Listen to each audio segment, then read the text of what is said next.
Hey guys, so we're going to do a video today on spring tension again. I previously did one on sort of what each level of spring tension is good for playing wise, but now we're going to look at a pedal and I'm basically just going to show you what each level of spring tension looks like sort of what are the factors to look for, because it's different on every pedal.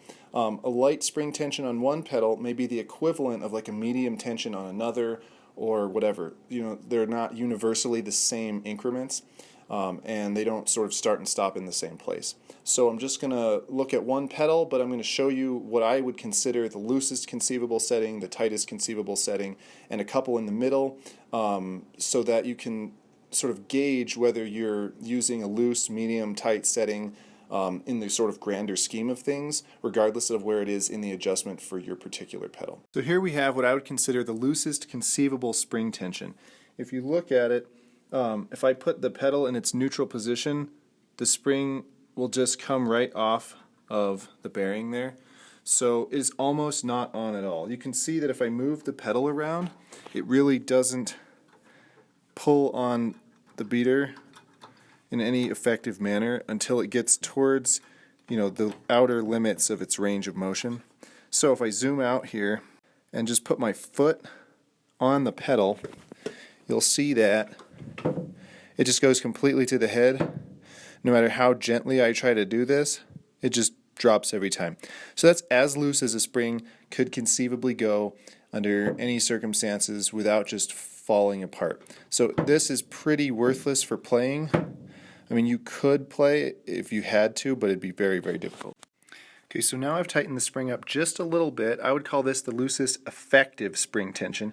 You see that it doesn't come off, and that when I move the pedal around, it's actually under tension the entire time. There's no dead spot in the middle. So this is as loose as you probably would ever want to adjust a pedal functionally for any reason whatsoever.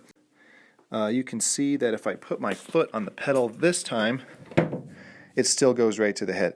So essentially you get the same effective amount of resistance to your foot, but at least the pedal is actually under tension the whole time. You can see the motion of the beater is actually sort of smooth at this point. So this is preferable to the previous really loose tension. Okay, so now I've gone and given the adjustment a few more turns. This is what I would consider a medium loose tension. Pedal's under tension the whole time, and it's actually providing some resistance during the whole stroke. Significantly more than the loosest possible setting, but by no means are we as tight as we could go. Obviously there's a ton more adjustment left here that we could do. You can now see the beater gets close to the head, but it doesn't touch the head. Now this is good because you don't actually want to have a two-step stroke. So even if you're going for a loose tension, this medium loose setting I would say would be good because your foot is resisted enough to not touch the head, and therefore rebounding off the head is going to be a lot easier. So now I've gone and tightened the screw a few more turns, and I've got what I would consider a medium tight tension. So you can see hopefully that it is a little bit snappier when I just let it roll. It goes a little faster. It's under quite a bit more tension.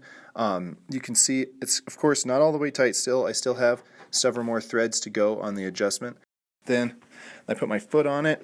As usual, it moves towards the head a little bit, but it actually stays almost sort of at its resting position. It only moves a little bit forward, which means I'm getting quite a bit of foot support.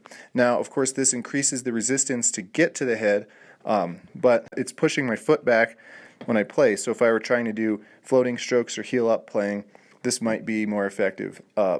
Depends on the preference, of course, but it is clearly giving me more resistance. It's a little bit more lively feeling, and it's keeping that beater even a little farther from the head. Okay, I've gone and tightened it a little bit more on the adjustment. You can see it's not all the way tight. There's still a few threads left, but I'm getting towards the end. Now it's significantly tighter. It's actually getting hard to push down with my hand. This is, it's possible, but it's causing my fingers to have to tense quite a bit. You can see it snaps easily back to its resting position. If I put my foot on this one, it barely moves at all in heel down position, just like the last one. But the difference here is that if I put my foot in heel up position, I actually don't touch the head either. So it's keeping the beater away from the head in both heel down and heel up playing position, which is providing a lot of resistance to my foot. And when I'm playing strokes, I'm getting a lot of pushback. It's still not hard for my foot to push down. Legs are pretty strong and all, but I'm getting a lot of help on the rebound and the return of the stroke. So this is probably as tight as I would personally put this pedal. Any tighter, it would start to actually impede me a little bit too much on the downstroke. So just as a preference thing, I think this is as tight as I would normally play. Okay, so here I've gone and done the last few twists on the adjustment. There are no threads left here, and you can see right through the spring it's actually been extended to the point where you can look right through it. This is very tight tension. This is as tight as this pedal will actually go. And with this particular beater on here, it's pretty much unplayable in this state. I mean, technically, yes, I could manage to play it, but it's very tight. You can see it's real twitchy. Again, it goes almost nowhere, heel down. Heel up, it doesn't even actually get that close to the head. It only moves in about half of the conceivable distance. And if I were to have to hold this against the head, it actually starts to cause fatigue almost immediately. This is just like the super loose one, pretty much unplayable. I mean, I could play it this way, but it really doesn't feel good. Playing quietly with this would be a serious nightmare. There's like no dynamic range at all. I'd have to sort of stomp every time. Now, of course, if I had a really heavy beater on here, or a really long beater shaft for like a 26-inch kick or something, then this actually might be functional. But at this particular setup with this sort of light felt beater, there's just no way that this is possible. So hopefully that was helpful for you guys on looking at the different levels of spring tension and what that actually might look like on a pedal. So again, watch my other video previously, Spring Tension Explained, on what to do with each spring tension or what I think is the best application for that. Also, let me know what kinds of videos you want to see in the future, because I'm honestly a little close to running out of good video ideas. I'm sure there's plenty of topics I could cover, but I'm just like blanking out this week.